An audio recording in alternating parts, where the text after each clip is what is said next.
जय श्री राम। आपका स्वागत है आपके अपने चैनल वास्तु गुरु में। आज के एपिसोड में मैं महर्षि वाल्मीकि द्वारा रचित रामायण के युद्ध कांड को संक्षेप में आपके सामने प्रस्तुत करने जा रहा हूँ। यह अति पवित्र ग्रंथ संस्कृत भाषा में रचित है। इसे मैं हिंदी में आपको बताने जा रहा हूँ। इससे पूर्व में रामायण के सभी कांड को हमने संक्षेप में आपके सामने प्रस्तुत किया है। हमारे चैनल को सब्सक्राइब, लाइक और शेयर करें। कमेंट बॉक्स में कमेंट करें एवं बेल आइकॉन यानी घंटी वाला बटन ऑल ऑप्शन में जाकर जरूर दबाइए, जिससे आने वाले एपिसोड की जानकारी आपको मिलती रहे।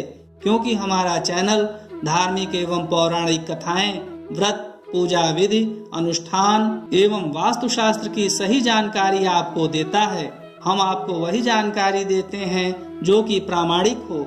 तो आइए भगवान श्री राम का स्मरण करते हुए सुनते हैं वाल्मीकि रामायण के युद्ध कांड की संक्षिप्त कथा। नारद जी कहते हैं, तदनंतर श्री रामचंद्र जी के आदेश से अंगद रावण के पास गए और बोले, रावण, तुम जनक कुमारी सीता को ले जाकर शीघ्र ही श्री रामचंद्र जी को सौंप दो, अन्यथा मारे जाओगे। यह सुनकर रावण उन्हें मारने को तैयार हो गया।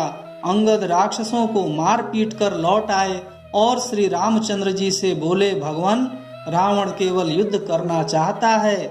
अंगद की बात सुनकर श्री राम ने वानरों की सेना साथ ले युद्ध के लिए लंका में प्रवेश किया। हनुमान, मैंद, द्विविद, जाम्बवान, नल, नील, तार, अंगद, धूम्र, सुषेण, केसरी, गज, पनस, विनत, रंभ, शरभ, महाबली, कंपन, गवाक्ष, दधिमुख, गवय और गंधमादन, ये सब तो वहां आए ही, अन्य भी बहुत से वानर आ पहुँचे। इन असंख्य वानरों सहित कपिराज सुग्रीव भी युद्ध के लिए उपस्थित थे। फिर तो राक्षसों और वानरों में घमासान युद्ध छिड़ गया। राक्षस वानरों को बाण, शक्ति और गदा आदि द्वारा मारने लगे और वानर नख, दांत एवं शिला आदि के द्वारा राक्षसों का संहार करने लगे।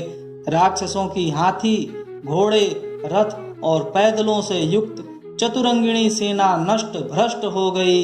हनुमान ने पर्वत शिखर से अपने वैरी धूम्राक्ष का वध कर डाला।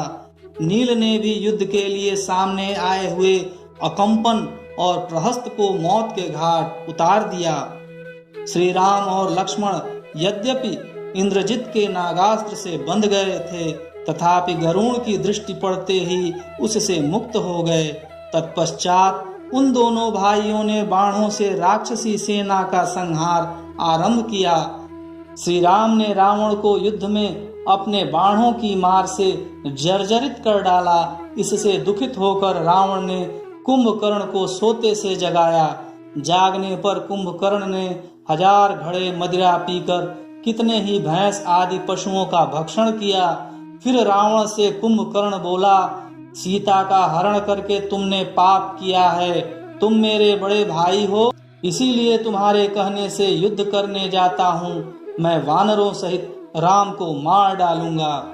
ऐसा कहकर कुंभकर्ण ने समस्त वानरों को कुचलना आरंभ किया। एक बार उसने सुग्रीव को पकड़ लिया। तब सुग्रीव ने उसकी नाक और कान काट लिए। नाक और कान से रहित होकर वह वानरों का भक्षण करने लगा। यह देख श्री रामचंद्र जी ने अपने बाणों से कुंभकर्ण की दोनों भुजाएं काट डाली। इसके बाद उसके दोनों पैर तथा मस्तक काटकर उसे पृथ्वी पर गिरा दिया। तदनंतर कुंभ, निकुंभ, राक्षस मकराक्ष, महोदर, महापार्श्व, मत्त, राक्षस श्रेष्ठ, उन्मत्त, प्रघस, भास्करण, विरूपाक्ष, देवांतक, नरांतक, त्रिशिरा और अतिकाय युद्ध में कूद पड़े।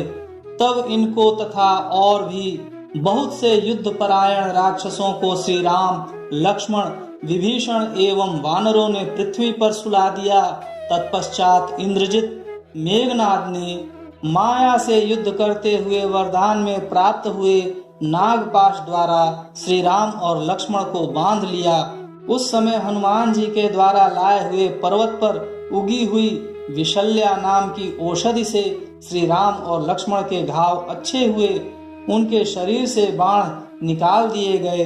हनुमान जी पर्वत को जहां से लाए थे वहीं उसे पुनः रख आए। इधर मेघनाथ निकुंभिला देवी के मंदिर में होम आदि करने लगा। उस समय लक्ष्मण ने अपने बाणों से इंद्र को भी परास्त कर देने वाले उस वीर को युद्ध में मार गिराया। पुत्र की मृत्यु का समाचार पाकर रावण शोक से संतप्त हो उठा और सीता जी को मार डालने के लिए उद्यत हो उठा, किंतु अविंध्य के मना करने से वह मान गया और रथ पर सेना सहित युद्ध भूमि में गया। तब इंद्र के आदेश से मातली ने आकर श्री रघुनाथ जी को भी देवराज इंद्र के रथ पर बिठाया। श्री राम और रावण का युद्ध श्री राम और रावण के युद्ध के ही समान था। उसकी कहीं भी दूसरी कोई उपमा नहीं थी। रावण वानरों पर प्रहार करता था और हनुमान आदि वानर रावण को चोट पहुंचाते थे। जैसे मेघ पानी बरसाता है, उसी प्रकार श्री रघुनाथ जी ने रावण के ऊपर अस्त्र शस्त्रों की वर्षा आरंभ कर दी। उन्होंने रावण के रथ, ध्वज, अश्व, सारथी, धनुष, बाहु और मस्तक काट डाले। काटे हुए मस्तकों के स्थान पर दूसरे नए मस्तक उत्पन्न हो जाते थे। यह देखकर श्री रामचंद्र जी ने ब्रह्मास्त्र के द्वारा रावण का वक्ष स्थल विदीर्ण करके उसे रणभूमि में गिरा दिया। उस समय मरने से बचे हुए सब राक्षसों के साथ रावण की अनाथा स्त्रियां विलाप करने लगी। तब श्री रामचंद्र जी की आज्ञा से विभीषण ने उन सब को सांत्वना दे रावण के शव का दाह संस्कार किया। तदनंतर श्री रामचंद्र जी ने हनुमान जी के द्वारा सीता जी को बुलवाया। यद्यपि वे स्वरूप से ही नित्य शुद्ध थीं, तो भी उन्होंने अग्नि में प्रवेश करके अपनी विशुद्धता का परिचय दिया। तत्पश्चात रघुनाथ जी ने उन्हें स्वीकार किया। इसके बाद इंद्रादि देवताओं ने उनका स्तवन किया। फिर ब्रह्मा जी तथा स्वर्गवासी महाराज दशरथ ने आकर स्तुति करते हुए कहा, श्री राम, तुम राक्षसों का संहार करने वाले साक्षात श्री विष्णु हो।